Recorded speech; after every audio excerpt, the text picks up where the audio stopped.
Hello दोस्तों, नमस्कार। आज की वीडियो में हम देखेंगे कि पाइथागोरस थ्योरम क्या होता है। पाइथागोरस थ्योरम सिर्फ त्रिकोणमिति पर ही लागू होता है। पाइथागोरस थ्योरम सिर्फ त्रिकोणमिति पर ही लागू होता है क्योंकि उसमें ही कर्ण, लंब और आधार को ही देखा जाता है। बहुत ऐसे बच्चे होते हैं जो कर्ण, लंब और आधार को नहीं पहचान पाते हैं कि कौन कर्ण है, कौन लंब है, कौन आधार है। तो आइए हम देखते हैं। सबसे पहले इसमें हम देखेंगे, देखिए 90 डिग्री के सामने वाला जो भुजा होगा, यानी इसके ठीक सामने वाला भुजा, ये होता है कर्ण, ये होता है कर्ण। और इंग्लिश में इसको हाइपोटेनियस बोलते हैं, इसको एच से स्वीप करते हैं।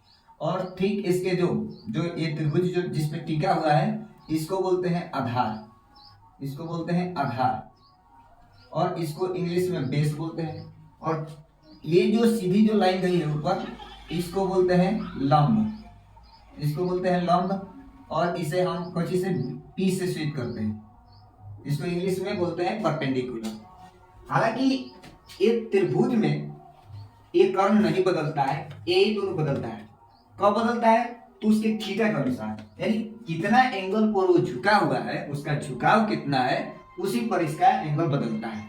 जैसे अगर थीटा यहाँ है और 90 डिग्री यहाँ है, तो सामने वाला जो भुजा होगा, यानी ये जो भुजा होगा, ये तो कर्ण होगा, ठीक। और ये जिस पर ये त्रिभुज बना है, यानी ये जो एंगल बना है, ये उसको तो बोलेंगे का आधार, इसको बोलेंगे आधार। और ये थीटा का ठीक सामने वाला जो भुजा होता है, ये होता है लंब। लेकिन इसमें चेंज हो जाएगा। देखिए थीटा ऊपर है, अब देखिए थीटा के सामने वाला भुजा ये का हो जाएगा लंब, और ये हो जाएगा आधार, ये हो जाएगा आधार। और ये कर्ण जो है, ये ज्यों करते हुए रहता है, ये नहीं बदलता है। इस सब में एक फॉर्मूला होता है। पाइथागोरस एक व्यक्ति थे, एक वैज्ञानिक थे, जो अपना एक थ्योरम दिए थे, यानी किसी संपूर्ण त्रिभुज में कर्ण का वर्ग अन्य दो शेष भुजाओं के वर्ग के योगफल के बराबर होता है। अर्थात कहने का मतलब है, कर्ण का वर्ग जो है इक्वल टू लंब का वर्ग और प्लस में आधार का वर्ग, आधार का। अगर इसी को अगर हम संकेत के माध्यम से इंग्लिश में लिखे शॉर्ट में, तो ये हो जाएगा एच के स्क्वायर इक्वल टू पी के स्क्वायर प्लस बी के स्क्वायर। यहाँ से एक फॉर्मूला तैयार हो गया हमारा, जो इस सब में कॉम्बिनेशन होता है। अब क्या होता है कि तीनों त्रिभुज में कभी किसी सवाल में ये दो भुजा दे देंगे, ये दो भुजा दे देंगे, ये पूछेगा थीटा रहेगा, तो हम क्या करते हैं, ये तीनों भुजा हमको जरूरी हो जाता है निकालना। यानी अगर हमको सिर्फ एच निकालना हो, तो ये वर्ग है, इधर आता है तो किसमें हो जाता है, रूट में, यानी P square plus B square हो जाता है। अगर हम p के वैल्यू देखें पी स्क्वायर, तो ये b को इधर भेजेंगे ना, यानी h के स्क्वायर माइनस हो जाएगा b स्क्वायर। उसी तरह से अगर हम p के वैल्यू देखें सिर्फ p के, तो कहा जाएगा h square minus b square, h square minus कहा जाएगा b स्क्वायर। और यहाँ देखिए, अगर हमको यहाँ अगर b चाहिए b स्क्वायर, तो हम क्या करते हैं, p को इधर लेके घटाते हैं। यानी कभी भी हम घटाएंगे तो बड़ा भुजा में से ही घटाएंगे, यानी b बराबर हो जाएगा अंडर रूट में क्या, H square minus P square. ध्यान दीजिएगा इस फॉर्मूले पर और इस फॉर्मूले पर और इस फॉर्मूले पर, क्योंकि इसी फॉर्मूले से तीनों भुजाएं ज्ञात किया जाता है। हम देखते हैं संपूर्ण त्रिभुज में भुजाओं का अनुपात, यानी कहाँ साइन थीटा लगता है, कहाँ कॉस थीटा लगता है, कहाँ टेन थीटा लगता है। आइए हम लोग देखते हैं। देखिए किसी संपूर्ण त्रिभुज में, किसी संपूर्ण त्रिभुज में अगर यहाँ थीटा हो, तो ये तो हो गया लंब, ये हो गया आधार, और ये हो गया कर्ण। किसी सवाल में कभी क्या होता है कि आधार दे देता है, कर्ण पूछता है, या आधार दे देता है, लंब पूछता है, लंब दे देता है, आधार पूछता है, एंगल दिया रहता है। तो हम क्या करते हैं, पहले हम इस कर्ण से इन दोनों में भाग दे देते हैं, यानी भाग दे देते हैं। पहले देखिए, तो पहला नंबर में देख लेते हैं क्या, तब इसमें पहले भाग देते हैं, इसमें यानी लंब और बट्टे में क्या, कर्ण। दूसरा क्या हो सकता है कॉम्बिनेशन, इससे तुलना हो सकता है, यानी क्या, आधार बटे कर्ण हो जाएगा, आधार बटे कर्ण। अच्छा, कभी कभी क्या हो जाएगा कि किसी सवाल में अगर लंब दिया हो, आधार पूछ रहा है, चाहे आधार दिया हो लंब पूछ रहा है, तो तीसरा नंबर में क्या हो जाएगा कि अगर लंब दिया हो, आधार पूछ रहा है, यानी अनुपात और अनुपात का मतलब बटा पर, यानी ये हो गया आपका आधार। और चौथा में अगर मान लीजिए कि आधार दिया है, कर्ण पूछ रहा है, चाहे कर्ण दिया आधार पूछ रहा है, तो इसमें कॉम्बिनेशन करेंगे। तो हम क्या करेंगे, पहले उसमें हम भाग देते हैं कर्ण में आधार से भाग देते हैं, आधार से भाग देते हैं। और 5 नंबर में देखते हैं। अब देखिए 5 नंबर में ये हो गया, अगर किसी सवाल में ये तो दिया था आपका लंब निकालना था कर्ण, तो ये निकाल दिए। किसी सवाल में आधार दिया था, कर्ण निकालना था, तो ये निकाल लिए। किसी सवाल में लंब दिया हो, आधार निकालना है, तो ये हो गया। किसी सवाल में कर्ण दिया हो, आधार पूछ रहा है, तो ये हो गया। अब किसी अगर सवाल में अगर मान लीजिए लंब दिया हो, कर्ण दिया हो, लंब पूछ रहा है, तो हम क्या करेंगे, इसमें हम कर्ण में भाग दे देते हैं कुछ से लंब से, ठीक है, लंब से भाग देते हैं। और फिर से किसी सवाल में अगर आधार दिया है, लंब पूछ रहा है नहीं, तो ये हो जाएगा क्या, यानी आधार बटे क्या, आधार बटे हो जाएगा और क्या लंब, यानी ये हमारा कॉम्बिनेशन आके मिला। तो देखिए इसको याद करना बड़ा मुश्किल हो जाता है। तो ये इतना बराबर क्या होता है, ये लड़के सब नहीं पूछ पाते हैं, ये कोई स्टूडेंट नहीं पूछ पाते हैं। तो इतना बराबर होता है साइन थीटा, यानी अगर किसी त्रिभुज में थीटा दिया हो तो साइन थीटा बराबर होता है P बटे एच।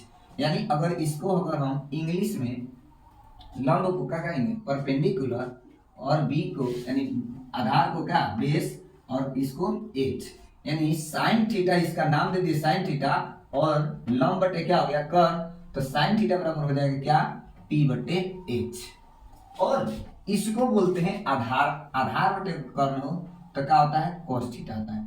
और cos थीटा को अगर इंग्लिश संकेत में देखें तो ये हो जाएगा क्या b बटे एच।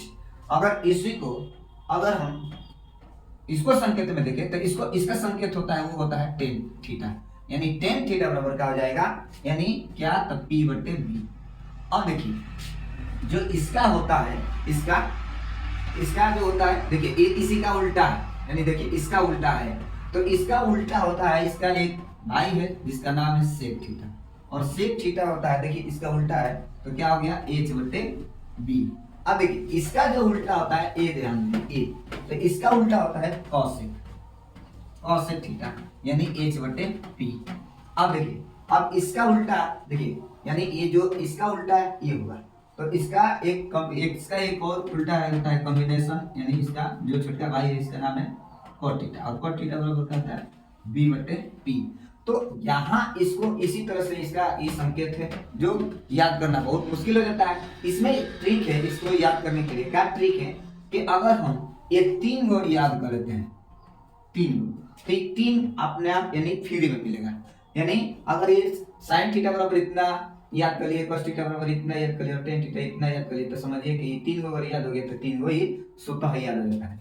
और किसी भी समकोण त्रिभुज में जब तक ले हमको P B अगर H मालूम ना हो तो हम किसी भी त्रिकोणमितीय अनुपात को हल नहीं कर पाते हैं। और त्रिकोणमितीय अनुपात को हल करने के लिए इसी को त्रिकोणमितीय अनुपात कहते हैं, इसी सब को त्रिकोणमितीय अनुपात कहते हैं। किसी सवाल में साइन थीटा बराबर इतना दे देगा या पूछेगा कि अन्य सभी त्रिकोणमितीय ज्ञात कीजिए, तो निकालने के तरीका देखिए, ये साइन थीटा बराबर दे देगा कुछ भी, यानी साइन थीटा बराबर देने का मतलब है P और H दे दिया, P और H देने के बाद कह देगा कि और ये सब निकालिए, तो हम P और H निकाल देंगे। मान लीजिए किसी सवाल में अगर PH दिया है, PH अब B पूछ रहा है, तो B बराबर अभी ये क्या होता है, B बराबर यानी H square minus P square. सीधा समझिए कि अगर B निकालना है तो H में से P घटा देंगे, अगर P निकालना है तो सीधा H में से हम घटा देंगे क्या B स्क्वायर घटा देंगे। अगर H निकालना है तो समझिए कि दोनों का कची है, मालिक है P और B के, यानी P square plus B square.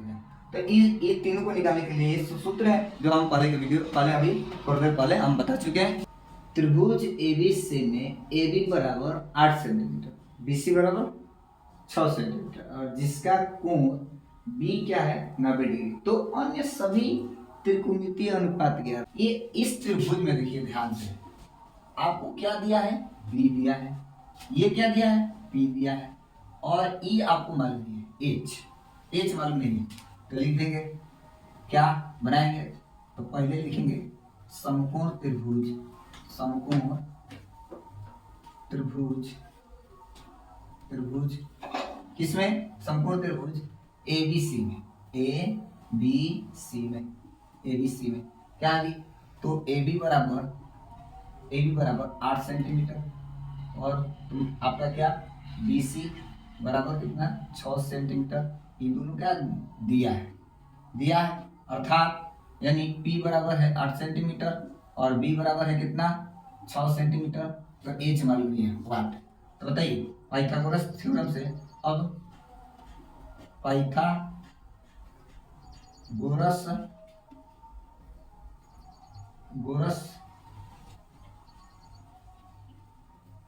प्रमेय से पाइथागोरस प्रमेय से क्या होता है? तो h का स्क्वायर इक्वल होता है p के स्क्वायर प्लस b के स्क्वायर, यानी h बराबर अंडर रूट में क्या आ जाएगा? p के स्क्वायर 8 के स्क्वायर प्लस में कितना 6 के स्क्वायर, यानी ये हो जाएगा h बराबर अंडर रूट में 8 × 64 हो जाएगा 36, यानी h बराबर हो जाएगा क्या? ये हो जाएगा 100 और 100 का वर्गमूल 10, यानी h बराबर कितना हो गया 10 में। हमको h कितना मालूम चल गया 10, और जब हमको ये तीनों मालूम चल गया तो चलिए सब निकाल देंगे आराम से। क्या? तो अब फिर आ जाते हैं क्या साइन थीटा, और सभी त्रिकोणमिति का मतलब सब निकालना साइन थीटा बराबर होता है p बटे h होता है, यानी आपका p कितना है? p है 8 सेंट और e है h कितना है 10, आपका e हो गया। एक निकालते हैं क्या cos थीटा बराबर आता है तो b बटे h होता है, तो b आपका कितना है 6 और e कितना है 10। अब देखिए अब एक और निकाल दीजिए टेन थीटा बराबर आता है p बटे b होता है, यानी p बटे b, p के मतलब कितना है 8 और b का मतलब 6, ठीक है। और इसको यहाँ अब इसका उल्टा जो होता है इसका कॉसेक होता है, कॉसेक थीटा बराबर कहा जाएगा h बटे p, निकाल लीजिए, यानी 10 बटे कितना जाएगा 8, और इसका जो उल्टा होता है सेक, यानी ये हो जाएगा कितना b बटे h, b यानी कितना आपका आ जाएगा b बटे h नहीं जी सॉरी h बटे b, यानी कितना आ जाएगा 10 बटे 6, और इसका जो उल्टा आता है इसका ये होता है cot थीटा के मतलब cot थीटा हो जाएगा कितना आपका, यानी b/p, b के मतलब कितना तो 6 बटे 8। आप इसको कटा भी सकते हैं, नहीं तो नहीं कटाएगा तो चलेगा, जैसे ये 2 से कटने वाला है तो कटा सकते हैं 4 और ये हो जाएगा 5, 4 बटे 5। इसी तरह से आप इसको भी कटा सकते हैं, ठीक है। आज के लिए इतना ही, अब मिलते हैं अगले वीडियो में, इसके लिए धन्यवाद।